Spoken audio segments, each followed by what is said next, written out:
And we're back to learning Photoshop in year day 185. Let me show the slice tool. Find it right here where the crop tool is. So C is the shortcut for this toolbox. Right click on it, activate it, and then you can slice your image, which is usually used in web design. Normal mode allows it to do that freely.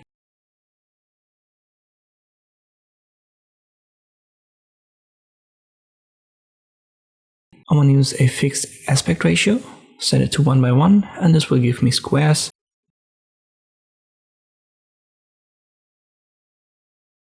And when you set the first one, the other ones will automatically be generated. So it takes the horizontal and vertical lines and creates the other segments then. That's usually what you do for websites when you want to cut out the header, for example, the sidebar and so forth.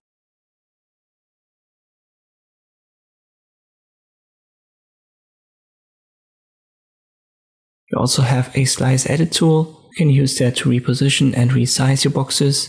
Repositioning works if you just left click drag on it, and if you go to the edges, you can resize it.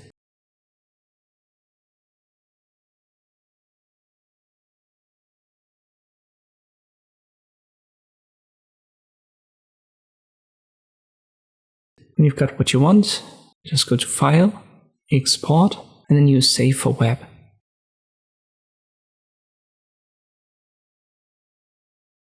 Might take a couple of seconds for it to load, depending on how big your image is. But here it is now. Let me zoom out a little bit. And now you can see the image again and all of the boxes that I've created. You can select them here via a left click on this preview window. And if you want to select multiple, just hold Shift and left click on them. They will be selected then. Let me select maybe like 5. Then go to Save. Keep the rest as the default. And here it's important to go to Image Format, so Image Only. And then change the slices from All to Selected. Finally save it. I put it on my desktop. And it should give you a folder where these 5 images are in now.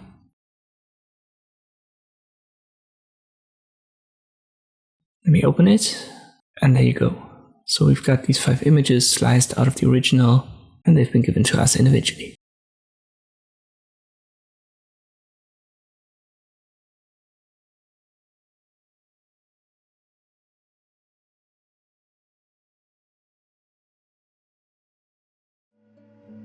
And this is how you can use the slice tool in Photoshop. I hope this video was helpful. Thank you for watching, and I'll see you next time.